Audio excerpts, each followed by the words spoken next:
My name is Andrew Hermann. I'm President-elect of the National American Society of Civil Engineers, and I thank you for your invitation to come out and be with you.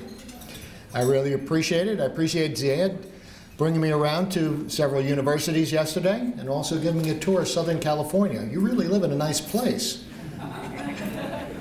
Do you know what snow is? Right now I'm in Pittsburgh. I think we had record snow last year. The first thing I'd like to do is echo what Ziad said a little bit earlier. He took away some of the things I wanted to say, so I'm just going to repeat them. Thank you to all the volunteers in this room, and also the ones that couldn't make it tonight. It's just amazing, especially to see the past presidents stand up. That's a lot of dedication. It's a lot of time, and as Ziad also said, thank you to the families. It's a volunteer organization, and it's something that is doing good things. And it's also promoting the profession and protecting the public welfare. So thank you to all of you. Right now, we'd like to install the new officers. So if Ziad, could you come up? Past President Catherine, Vice President Joshua, Treasurer Tapas, and Secretary Penny. Please come up to the podium. They've expressed confidence in you that you will be able to discharge your various duties with effectiveness and distinction. As officers of the Orange County branch of the Los Angeles section of the American Society of Civil Engineers, you will represent your membership to the citizens of this geographic area. As a civil engineer, you have dedicated your professional and technical knowledge to the advancement and betterment of society. You have pledged to do your best to participate at the highest ethical standards of professional engineering conduct and to serve the public above all other considerations. And so, do you pledge to uphold the governing documents of the American Society of Civil Engineers and those of this branch? And do you, in the presence of your fellow members, pledge yourself faithfully to discharge the duties of the office to which you've been elected to the best of your ability? If so, answer, I will. I will. As the delegated representative of the President and the Board of Direction of the American Society of Civil Engineers, I now declare each of you officially installed into the office in which you were elected. My congratulations and best wishes to all of you.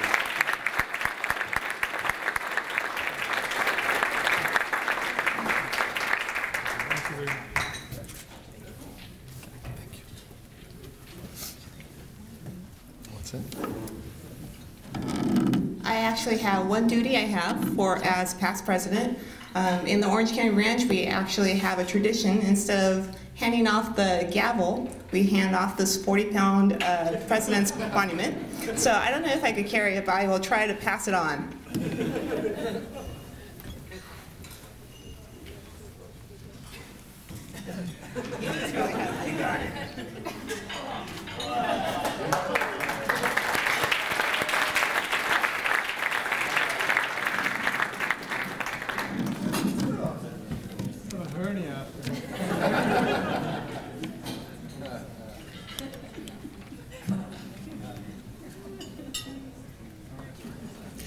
Thank you. I've been invited to talk a little bit about some initiatives that ASCE is undertaking. Actually, we've been working on them for a while, but we'd like to reinforce them right now.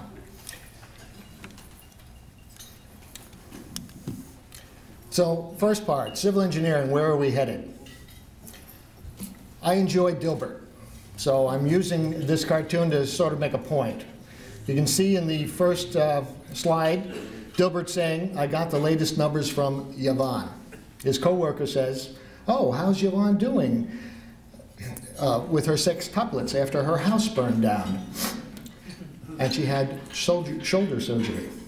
And Dilbert, the engineer, says, it didn't come up. Well, being focused on things is a valuable trait.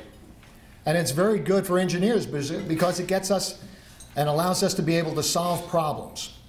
But sometimes we're a little too focused. We really have to be aware of what's going on around us. Several years ago, American Society of Civil Engineers was aware of what were going around, but we actually wanted to see what was going on in the future. So we put together a group of people to look at the profession in the future. for civil engineering. They gathered a group of people, engineers from all different walks, from different ages, different disciplines, to Lansdowne, Virginia in June of 2006, and went to look at the future of civil engineering. And they came up with a vision. It sets an aspirational target for a new global state of affairs. It sets the role of civil engineers in the economy of the future, where civil engineers are entrusted leaders and innovative thinkers. They came out with a vision, and I'm going to read this carefully because the words were chosen carefully and in a certain order. Entrusted by society to create a sustainable world and enhance the global quality of life, civil engineers serve competently, collaboratively, and ethically as master planners, designers, environmental stewards, innovators, risk managers, and leaders in shaping public policy. The vision for 2025 for civil engineering professes a new role for our profession. It's an ambitious goal to guide civil engineers around the globe to a new level of problem-solving, leadership, and recognize professionalism. But how do we get there? ASCE put together a group and came up with another publication, Achieving the Vision for Civil Engineering in 2025. It's a roadmap. And in that roadmap, we strive to look at those 5 areas that we talked about a little bit earlier in the vision. And to achieve that, ASCE has set some strategic initiatives. And we're going to talk about 3 of them tonight. They're competency, sustainability, and infrastructure. Now, we could spend quite some time on each one of these, but we're going to touch on each one of them and talk a little bit about them, and hopefully you'll have enough that if you have questions, you can either talk to me or actually talk to ASCE. We have a number of experts in each of these. So let's go to the first initiative, competency. Competency, or raising the bar on engineering education. It also includes continuing or lifelong learning and specialty licensure. Things like areas where we need, say, structural engineering, where we need an additional license. So the first, let's take a look at where we stand. Today's engineering graduates have taken 20 fewer credits than their 1920 counterpart, and 18 fewer credits of engineering topic. So while the complexity of engineering and the engineering project is increasing, our formal education is actually decreasing. Let's take a look at a graph. Engineers like graphs. You can see engineering back in the early part of the 1900s, 4-year education. Some of the other professions, medicine and law, actually started at less, but quickly ramped up to 7 and 8 years of education. Pharmacy, architecture, accounting started out at lower levels and then moved up to 5 and 6 years. But engineering has stayed at 4 years. From the National Academy of Engineering, it is evident that the exploding body of science and engineering knowledge cannot be accommodated within the context of the traditional 4-year baccalaureate degree. So ASCE has proposed what we call raising the bar. What that is after the baccalaureate degree, an engineer would get either a master's or 30 additional credits plus their experience before they take the exam for the professional license.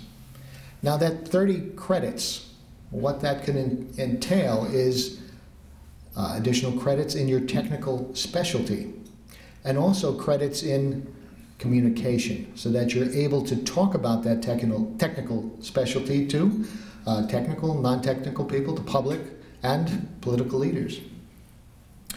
Where we are right now is NCEES has incorporated this into their model law. And the goal is to adopt this in all the 56 licensing jurisdictions across the United States. The second initiative we're talking about tonight is the Sustainability Initiative.